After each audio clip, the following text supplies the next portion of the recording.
About 300 people were killed in the bombing of the theatre in Mariupol, according to the city council this morning. The building where the word dzieci, or children, had been written on giant letters on the ground outside. The assessment comes from witness accounts. The council haven't been able to establish the exact number yet. In what's left of Mariupol, there's little food, no water or electricity, but 100,000 people are said to be trapped in the city. Ukraine's called for more military aid to fight the Russians. The US and the EU are focused on economic war. Last year, EU states used over 155 billion cubic metres of Russian gas. This morning, President Biden announced the US would help Europe end its dependence. The United States, together with our international partners, we're going to work to ensure an additional 15 billion cubic meters of liquefied natural gas, LNG, for Europe this year. And as the EU works to discontinue buying Russian gas well before 2030, it will also work to ensure additional EU market demand for 50 billion cubic meters of LNG from the United States annually by 2030. That liquefied gas, carried by ship, won't solve the problem, but it's a very welcome step. Putin is trying to turn back the clock to another era, an era of brutal use of force, of power politics, of spheres of influence and internal repression. I am confident he will fail. We are working together to forge a peaceful, prosperous and sustainable future. And I know we will succeed. Thank you very much. The US is offering to help refugees too, with $1 billion of aid and permanent homes for 100,000 people. Later today, President Biden will travel to eastern Poland, not far from the border with Ukraine. More than 2 million people have crossed this frontier, half of them children. But there's no sign Putin wants peace. I think he's decided to double down and to try to Groznyfy the great cities of Ukraine in the way that he's always tried to do. And I think that's a tragic mistake. And the Ukrainians are fighting back in Kyiv and here in the occupied port city of Berdyansk, where they destroyed a Russian landing ship. Sancha Berg, BBC News. Well, let's talk more now about that report that 300 people may have died in the city of Mariupol in that theatre where hundreds were taking shelter. Hugo Bachega, my colleague, is here with me. Hugo, you've been following what's going on in Mariupol for days and days now and talking to people from there.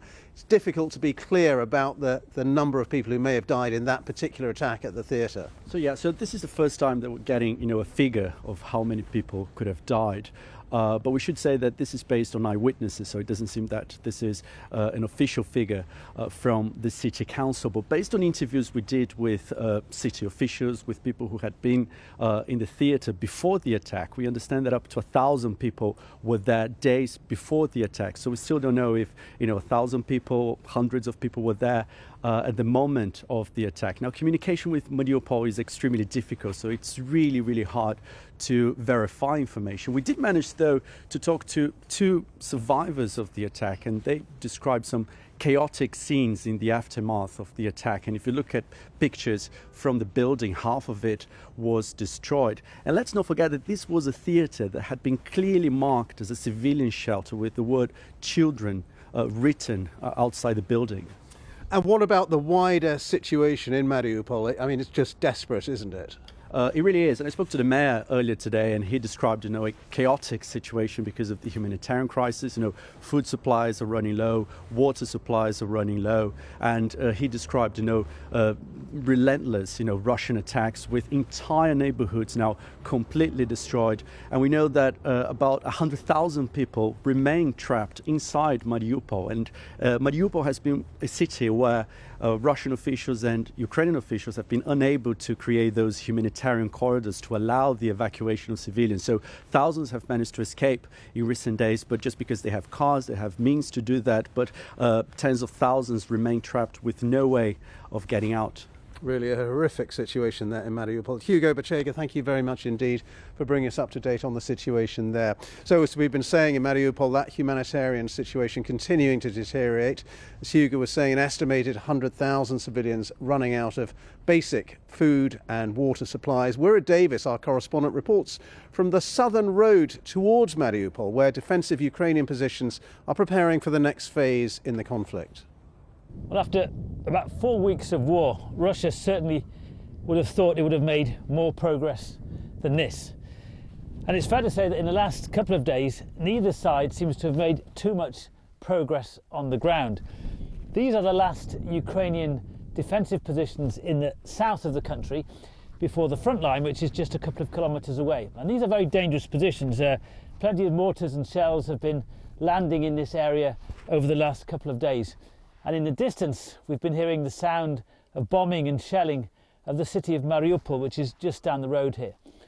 But here they're dug in for the long haul. These are trenches on the defensive line of the Ukrainian forces. So there's bedding here, there's food, there's water, and there's arms as well. There are plenty of guns and ammunition ready to defend these positions. But the big question for the Ukrainians is, what do the Russians do next? Do they try and punch through on the ground, which so far hasn't been a tactic that has worked for Russia? Or do they start to bombard cities and towns like these, like they've done to Mariupol, shell them into virtual oblivion?